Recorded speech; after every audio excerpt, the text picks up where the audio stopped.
Hello students, today we are starting the third lecture on rotational dynamics. In previous lecture we have seen circular motion, radius vector, angular displacement, angular velocity, angular acceleration, uniform circular motion, non-uniform circular motion and types of acceleration. आपण मागच्या याच्यामध्ये बघितलं का circular motion काय आहे. Circular motion, the motion of particle along the circumference of circle is non as circular motion आणि त्याचे examples बघितले. नंतर सर्क्युलर मोशन साठी कोणत्या कोणत्या गोष्टी रिक्वायर्ड आहेत ते बघितलं. तर त्यामध्ये पहिली टर्म आहे रेडियस वेक्टर. रेडियस वेक्टर काय आहे? A vector drawn from the centre of circle. A vector drawn from the centre of circle on the circumference on any point on the circumference of circle. परत एकदा ऐका, a vector drawn from the center of circle to any point on the circumference of circle. आता O हे centre आहे, A point आहे. O आणि A ला join करणारा जे वेक्टर असेल त्याला म्हणणार radius vector. Similarly radius vector point जर B या ठिकाणी असेल तर हे पण OB हे रेडियस वेक्टर बनेल. आता वेक्टर आल्यावर त्याला डायरेक्शन असणार. तर डायरेक्शन आपल्याला माहित आहे रेडियस वेक्टरची along the radius away from the centre. Along the radius away from the centre म्हणजे याची direction away from the centre असणार. त्यानंतर बघितलं काय आहे अँग्युलर डिस्प्लेसमेंट मध्ये आपण बघितलं का the angle describe by radius vector. Angle describe by radius vector at the center of circle. परत एकदा ऐका, angular displacement काय आहे? The angle described by radius vector at the center of circle. आता सेंटर O आहे. स्टार्टिंगची position पार्टिकलची A होती. त्यानंतर काही वेळेनंतर त्याची पोझिशन B झाली. तर A पासून B पर्यंत जाताना सेंटर जवळ जे अँगल ट्रेस झाले त्या अँगलला म्हणणार रेडियस. त्या अँगलला म्हणणार angular displacement. Angular displacement, angle described by the radius vector at the center of circle. आता याची डायरेक्शन कशी? तर आपण डायरेक्शन साठी राईट हँड रूल बघितलंय. आपल्याला माहित आहे का जर curve finger direction of motion दाखवत असेल तर थंब हे डायरेक्शन ऑफ अँग्युलर डिस्प्लेसमेंट दाखवतं. हे आपल्याला माहित आहे. मागच्या लेक्चर मध्ये आपण ते सगळं डिटेल मध्ये बघितलंय. आता त्यानंतर अँग्युलर वेलॉसिटी. Angular velocity ची definition, the time rate of change of angular displacement is known as angular velocity and which is denoted by d omega d theta by dt. Angular velocity is denoted by omega and which is equal to d theta by dt. त्यानंतर आपण बघितलं angular acceleration.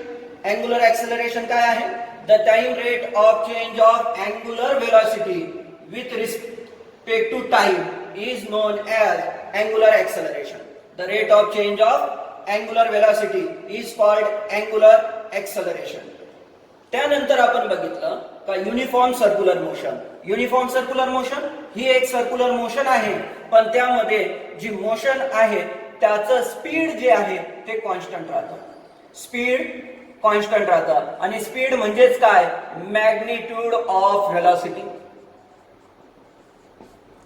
एक गोष्ट लक्षात ठेवा, circular motion मध्ये velocity constant राहत नाही कारण त्याची direction always changes. The direction of circular motion, the direction of velocity is always tangential which is always changes. तर या ठिकाणी डायरेक्शन व्हेलॉसिटीची चेंज होत राहते पण त्याची जी मॅग्निट्यूड आहे व्हेलॉसिटीची ती जर कॉन्स्टंट असेल तर त्याला म्हणणार युनिफॉर्म सर्क्युलर मोशन.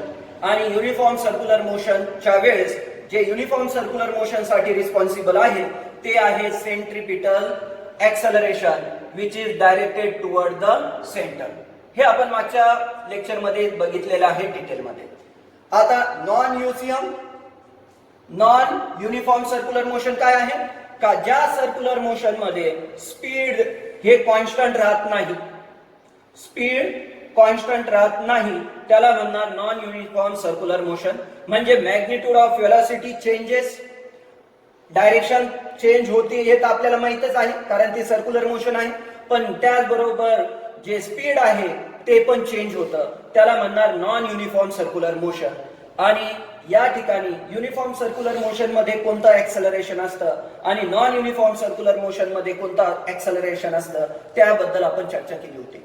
परत एकदा आपण बघू का युनिफॉर्म सर्क्युलर मोशन मध्ये काय असणार. युनिफॉर्म सर्क्युलर मोशन मध्ये फक्त काय असणार का व्हेलॉसिटीची डायरेक्शन चेंज होती आणि व्हेलॉसिटीची डायरेक्शन चेंज झाल्यामुळं जे ऍक्सेलरेशन प्रोड्यूस होतं त्याला म्हणणार सेंट्रिपिटल ऍक्सेलरेशन. पण नॉन युनिफॉर्म सर्क्युलर मोशन आहे त्यामध्ये व्हेलॉसिटीची डायरेक्शन तर चेंज होतीच, पण त्याबरोबर magnitude of velocity changes. Magnitude of velocity changes आणि मॅग्निट्यूड चेंज झाल्यामुळं जे ऍक्सेलरेशन प्रोड्यूस होतं त्याला म्हणणार टँजेन्शियल ऍक्सेलरेशन. का त्याला टँजेन्शियल ऍक्सेलरेशन म्हणतात? कारण त्याची जी डायरेक्शन आहे ती always tangential to the circular motion. म्हणजे जर आपल्याकडे हे सर्क्युलर पाथ आहे आणि व्हेलॉसिटी आहे, या व्हेलॉसिटीची डायरेक्शन टँजेन्शियल, तर ह्या ऍक्सेलरेशनची बी डायरेक्शन टँजेन्शियल असणार. पण कशी? आता त्यामध्ये आपण दोन टाईप बघितले. म्हणजे स्पीड कॉन्स्टंट नाहीये, त्याचा अर्थ एक तर स्पीड वाढणार किंवा स्पीड कमी होईल. कशामध्ये? नॉन युनिफॉर्म सर्क्युलर मोशन मध्ये. तर आता जर स्पीड वाढलं तर त्याची डायरेक्शन कशी आणि स्पीड कमी झालं तर त्याची डायरेक्शन कशी ते आपण बघू. तर जर स्पीड वाढलं म्हणजे काय? मॅग्निट्यूड ऑफ व्हेलॉसिटी इन्क्रीज झाली, त्या केसमध्ये जी डायरेक्शन लिनियर व्हेलॉसिटीची आहे तीच डायरेक्शन टँजेन्शियल ऍक्सेलरेशनची असणार. परत एकदा ऐका. If speed increases in that case the direction of velocity and tangential acceleration are same. In case of decreasing speed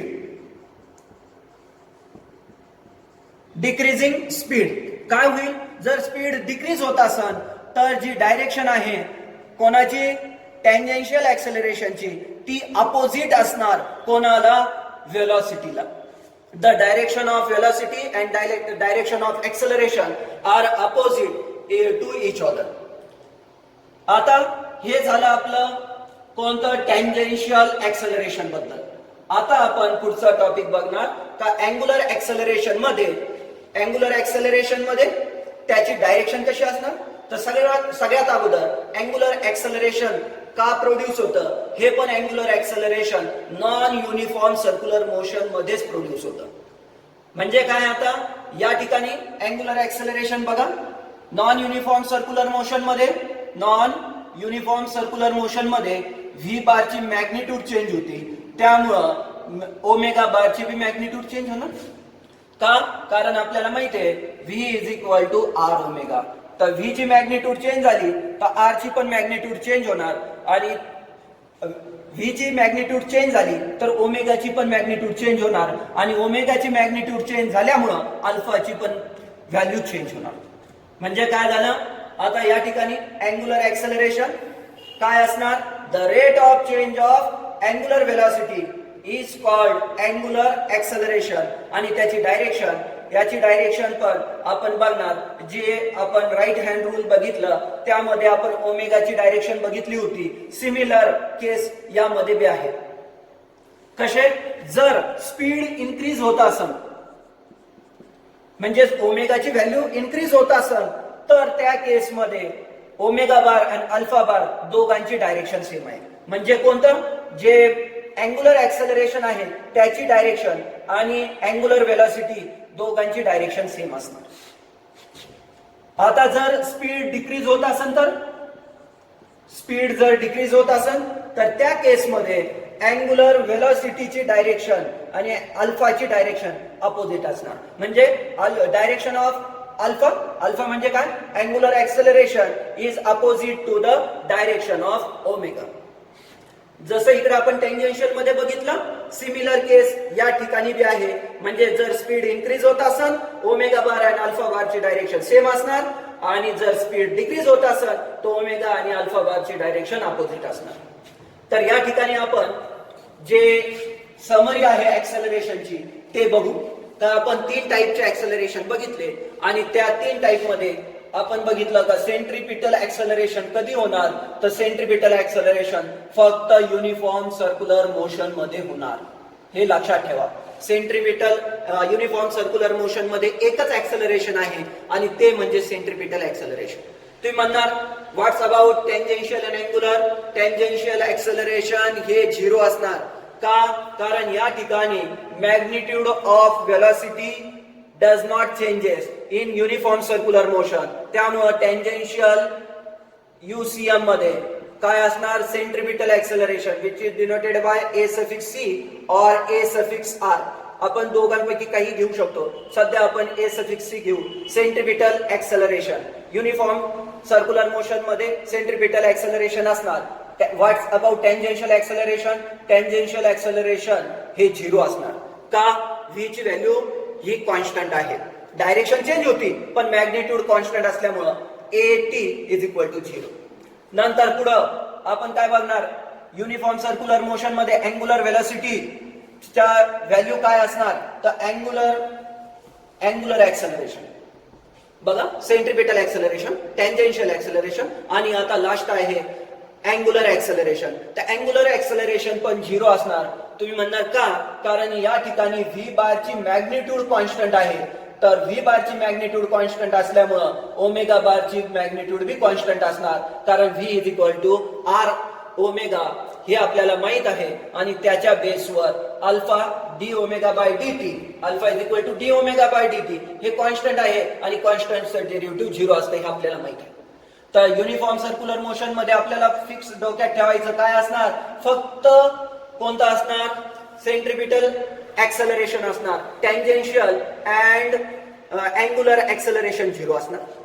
in case of non UCM, non uniform circular motion मध्ये, आता यामध्ये हे गोष्ट लक्षात ठेवायची, जर सर्क्युलर मोशन आहे, जर सर्क्युलर मोशन आहे ते युनिफॉर्म असो किंवा नॉन युनिफॉर्म असो, त्यामध्ये सेंट्रिपिटल ऍक्सलरेशन तर असणारच. आता तुम्ही म्हणणार मग या ठिकाणी बी सेंट्रिपिटल ऍक्सलरेशन, या ठिकाणी बी सेंट्रिपिटल ऍक्सलरेशन. हा, दोन्ही याच्यामध्ये सेंट्रिपिटल ऍक्सलरेशन आहे, पण या ठिकाणी जे ऍक्सलरेशन आहे त्याची व्हॅल्यू जी आहे कॉन्स्टंट आहे. काय आहे? सेंट्रिपिटल ऍक्सलरेशनची व्हॅल्यू कॉन्स्टंट आहे आणि या ठिकाणी जी सेंट्रिपिटल ऍक्सलरेशन असणार त्याची जी व्हॅल्यू आहे कॉन्स्टंट नसणार. म्हणजे सेंट्रिपिटल ऍक्सलरेशन तर आहे पण कॉन्स्टंट नाही. युनिफॉर्म मध्ये सेंट्रिपिटल ऍक्सलरेशन आहे पण त्याची व्हॅल्यू कॉन्स्टंट आहे. आता या ठिकाणी दुसरी गोष्ट बघणार, व्हॉट्स अबाउट टेंजेन्शियल ऍक्सलरेशन. या ठिकाणी टेंजेन्शियल ऍक्सलरेशन असणार. तुम्ही म्हणणार का? कारण व्हेलॉसिटीची मॅग्निट्यूड चेंज होती. म्हणजे या ठिकाणी हे 0 नसणार आणि जे अँग्युलर ऍक्सलरेशन आहे ज्याला अल्फाने डिनोट करतात ते पण 0 नसणार. म्हणजे नॉन युनिफॉर्म सर्क्युलर मोशन मध्ये सेंट्रिपिटल ऍक्सलरेशन आहे, टेंजेन्शियल ऍक्सलरेशन आहे आणि अल्फा म्हणजे अँग्युलर ऍक्सलरेशन आहे. हे तिन्ही पण ऍक्सलरेशन आहे. ओके, अशा प्रकारे आपण हा टॉपिक संपवलाय ऍक्सलरेशनचा. आता आपल्याला बघायचं का जे आपण एनालॉगी बघू का लिनियर मध्ये आणि अँग्युलर मध्ये त्या टर्म्सला कसं डिनोट केलं जातं आणि दोघांचं रिलेशन काय आहे. तर क्वांटिटी आपण डिस्प्लेसमेंट म्हणू.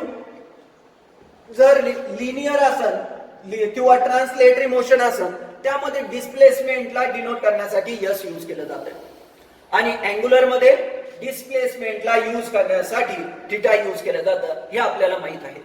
आता रिलेशन कसं, रिलेशन आहे S = r थिटा. हे आपण जे रिलेशन लिहितो हे स्केलर फॉर्म मध्ये लिहितो त्यामुळे आपल्याला वरती बार दिसत नाही. आणि या ठिकाणी वेलोसिटी = v ने डिनोट करतो ds/dt म्हणजे change in linear displacement with respect to time is called linear velocity. The rate of change of angular displacement is called angular velocity. परत एकदा ऐका, the rate of change of linear displacement is called linear velocity. The rate of change of angular displacement is called angular velocity. आणि दोघांमधलं relation v = r omega. तुम्ही म्हणणार vector form मध्ये काय, तर vector form मध्ये v बार = omega बार cross r बार. तुम्ही म्हणणार अगोदर ओमेगा का घेतलं, आर बार नंतर का घेतलं तर याच्यासाठी पण आपल्याला राईट हँड रूल यूज करायचं. त्यासाठी आपण एक सेपरेट लेक्चर घेऊ. त्यामध्ये आपण डायरेक्शन कशी घ्यायची आणि कोणतं अगोदर लिहायचं, ओमेगा अगोदर का आर अगोदर. या ठिकाणी इथं पण थिटा अगोदर घ्यायचं का आर अगोदर घ्यायचं ते आपण बघू. तर यामध्ये बी याचं वेक्टर फॉर्म येईल थिटा बार क्रॉस आर बार. आता पुढचं आहे acceleration. एक्सेलरेशनचं the time rate of change of linear velocity is called linear acceleration. The rate of change of angular velocity is called angular acceleration. आणि त्यांचं relation a is equal to r alpha. जर vector form मध्ये लिहायचं तर alpha bar cross r bar. Direction कशी आली, कोणतं अगोदर घ्यायचं ते आपण नेक्स्ट एक लेक्चर घेऊ त्यासाठी आणि त्यामध्ये आपण ते क्लिअर करू. तर आता या ठिकाणी तुम्हाला वाटत असेल हे ए बार हे सगळे मॅग्निट्यूड बघतोय आपण. जर आपल्याला वेक्टर मध्ये बघायचं असेल तर आपण या ठिकाणी a bar is equal to d v by d t, v bar is equal to d s by d t, d s bar. आपण या ठिकाणी बार जर याला दिलं तर हे वेक्टर फॉर्म मध्ये ते इक्वेशन्स आहे. ठीक आहे. अशा प्रकारे आपल्याला हे चार्ट समजलं का डिस्प्लेसमेंट एस ने डिनोट करणार लिनियर मध्ये आणि थीटा ने डिनोट करणार अँगुलर मध्ये. व्हेलॉसिटी डिनोट करण्यासाठी व्ही बार आहे लिनियर मध्ये, ओमेगा बार आहे अँगुलर मध्ये. एक्सेलरेशन डिनोट करणार लिनियर साठी ए बार आणि अँगुलर साठी alpha bar. Relation s is equal to r theta, v is equal to r omega, a is equal to r alpha. आता यानंतर आपण बघू कायनेमॅटिकल इक्वेशन ऑफ मोशन. आपण हे लिनियर साठी किंवा ट्रान्सलेटरी मोशन साठी शिकलेलो आहोत. आता आपल्याला त्याची एनालॉगस बघायचंय सर्क्युलर मोशन किंवा रोटेशनल मोशन मध्ये काय काय आहे. तर सगळ्यात अगोदर बघू आपण ऍव्हरेज व्हेलॉसिटी कशी काढतो. तर यू म्हणजे काय, इनिशियल व्हेलॉसिटी, व्ही म्हणजे final velocity in case of translatory or linear. हे लक्षात घ्या. इकडलं पार्ट पूर्ण लिनियर बद्दल आहे, इकडलं पार्ट पूर्ण अँगुलर बद्दल आहे. तर यू इनिशियल व्हेलॉसिटी, नंतर व्ही फायनल व्हेलॉसिटी. आता याचा ऍव्हरेज काढलं यू प्लस व्ही अपॉन 2 हे झालं व्ही ऍव्हरेज. नंतर आपल्याला फर्स्ट इक्वेशन माहित आहे v is equal to u plus a t where v final velocity, u initial velocity, a acceleration आणि टी टाइम. सेकंड त्याच्या पुढचं s is equal to ut plus half at square where s displacement. s काय आहे, displacement आहे. नंतर u initial velocity, t time, a acceleration, t time. a काय आहे, acceleration. नंतर last v square is equal to u square plus 2as. यामध्ये v final velocity, u initial velocity, a acceleration, s displacement. हे आपल्याला माहित आहे. आता त्याचे एनालॉगी सर्क्युलर मोशन मध्ये ते इक्वेशन कसे होतात ते आपण बघणार. आता जसं याच्यामध्ये लिनियर व्हेलॉसिटीचं ऍव्हरेज काढलं तसंच ऍव्हरेज अँगुलर व्हेलॉसिटी काय आहे, omega 0 plus omega upon 2 where omega suffix 0 is initial velocity. काय आहे, इनिशियल व्हेलॉसिटी साठी ओमेगा 0 यूज केलं. ओमेगा कशासाठी यूज केलं, फायनल व्हेलॉसिटी साठी यूज केलाय. नंतर हे याच्यासाठी u is replace by omega 0 and v is replace by omega. नंतर v is equal to u plus 80. तर v is replace by omega linear velocity, angular velocity, e initial velocity. तर या ठिकाणी initial velocity omega 0, a linear acceleration. तर त्या ठिकाणी आपण घेणार alpha angular acceleration, t as it is. नंतर पुढचं s is equal to ut plus half at square. s linear displacement, theta angular displacement. ut u initial velocity, t as it is, half as it is, a is replaced by alpha, a linear acceleration, alpha angular acceleration, t as it is. Last v square is equal to u square plus 2as.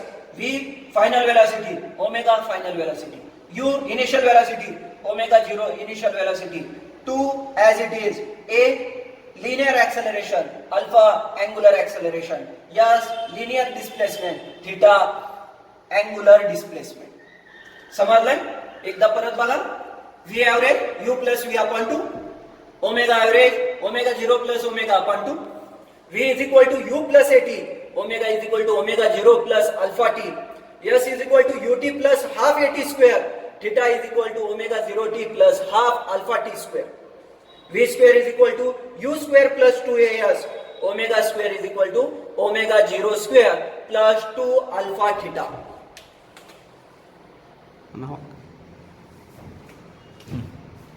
आता आपण हे V is equal to U plus AT कुठून आलं ते बघू. तर आपल्याला V चं फॉर्म्युला माहित आहे.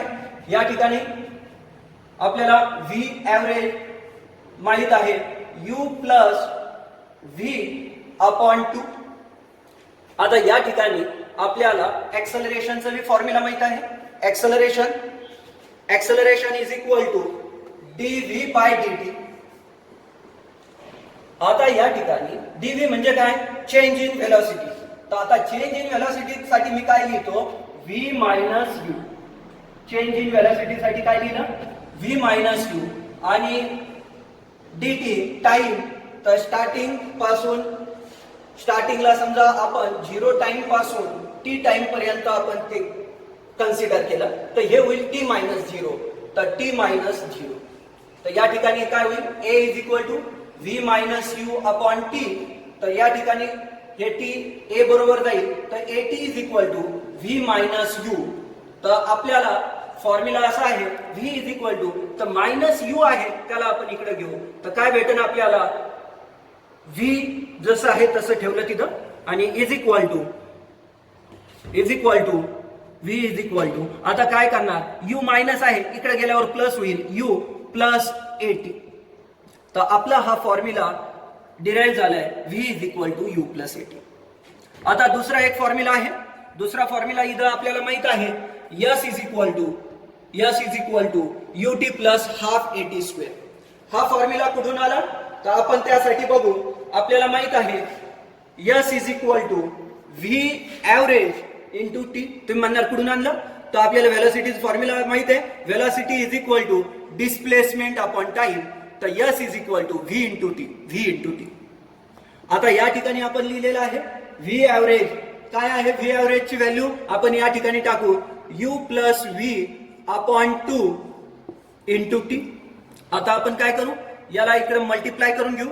t ने जर आपण मल्टिप्लाय करून घेतलं, तर या ठिकाणी आपल्याला काय भेटल, ut प्लस vt अपॉन 2. आता या ठिकाणी आपल्याकडं जे v फॉर्म्युला आपल्याकडे आहे, ut प्लस vt अपॉन 2. या ठिकाणी आपल्याला आता काय करायचंय, v च्या जागेवर आपण आता जे व्हॅल्यू प्रूव्ह केली ते टाकू.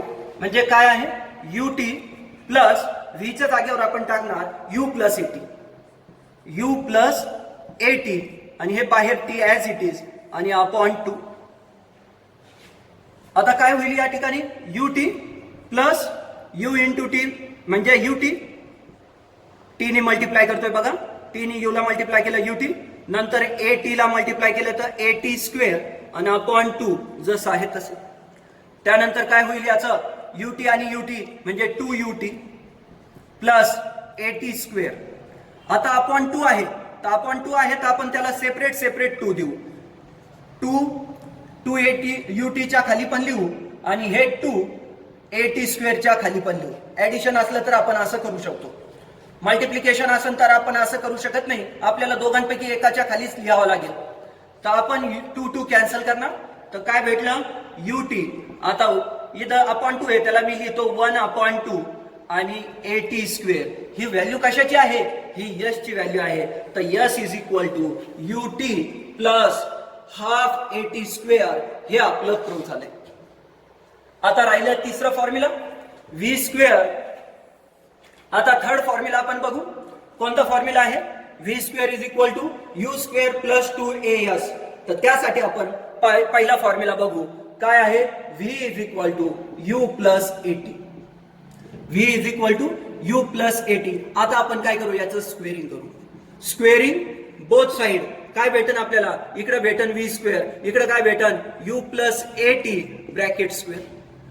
आता या ठिकाणी V square is equal to A plus B bracket square सारखं फॉर्म्युला, तर यू स्क्वेअर प्लस 2as म्हणजे यू स्क्वेअर जसं A square plus 2ab plus B square, तर आता ए म्हणजे यू आहे तर यू स्क्वेअर प्लस 2 लिहिलं, ए बी म्हणजे ए म्हणजे यू आहे आणि बी म्हणजे एटी आहे आणि बी स्क्वेअर म्हणजे ए स्क्वेअर आणि टी स्क्वेअर. या ठिकाणी काय होईल आता बघा, यू स्क्वेअर लिहिलं. आता यामधून मी काय करतोय का 2 आणि टी, 2 आणि ए, 2a कॉमन काढतोय. आता तुम्ही म्हणणार काय होईल इथं बघा, 2 आणि a कॉमन काढलं तर इथं राहिलं ut. आता या ठिकाणी a कॉमन काढलंय त्यामुळे एक a तर राहणार आहे, टी स्क्वेअर जसं आहे तसं. आता तुम्ही म्हणणार यामध्ये तर 2 नव्हतं तरी बी तुम्ही 2 कसं कॉमन काढलं, तर आपल्याला माहितीये जर नसन आणि आपण जर कॉमन काढलं असेल तर त्याच्या खाली 2 लिहून टाका. जे आपण कॉमन काढलं तर ते त्याच्या खाली लिहिलं तर व्हॅल्यू चेंज होणार नाही. तर आता बघा काय होईल, आता यामध्ये मला असं दिसतंय ut plus half AT square. अरे कशाची व्हॅल्यू आहे, हा फॉर्म्युला दिसतोय S is equal to ut plus half AT square. तर या ठिकाणी मी यस टाकू शकतो. आता प्लस जसं आहे 2a जसं आहे तसं यू स्क्वेअर आणि व्ही स्क्वेअर. आता बघा हा आपला थर्ड फॉर्म्युला झाला, V square is equal to U square plus 2as. अशा प्रकारे आपण तिन्ही फॉर्म्युले प्रूव्ह केले. हे लक्षात घ्या, हे फॉर्म्युले प्रूव्ह करण्यासाठी आपल्याला येत नाही पण आपल्याला माहिती असावी यासाठी प्रूव्ह केलंय. म्हणजे आपल्याला लक्षात काय ठेवायचे, आपल्याला इक्वेशन्स लक्षात ठेवायचे. प्रूव्ह करण्यासाठी काही विचारलं जात नाही परंतु आपल्याला लक्षात राहावं नेमकं कसं हे फॉर्म्युले आले, त्यासाठी हे डेरिव्हेशन दिले. तर आपल्याला लक्षात हे फॉर्म्युले ठेवायचे आणि जसं आपण इकडे प्रूव्ह केलं लिनियर साठी त्याचप्रमाणे आपण अँग्युलर साठी पण हे प्रूव्ह करू शकतो सिमिलर वे. ओके, अशा प्रकारे आपण हे पार्ट संपवतोय. आता नेक्स्ट लेक्चर मध्ये आपण पुढचे टॉपिक्स घेऊ.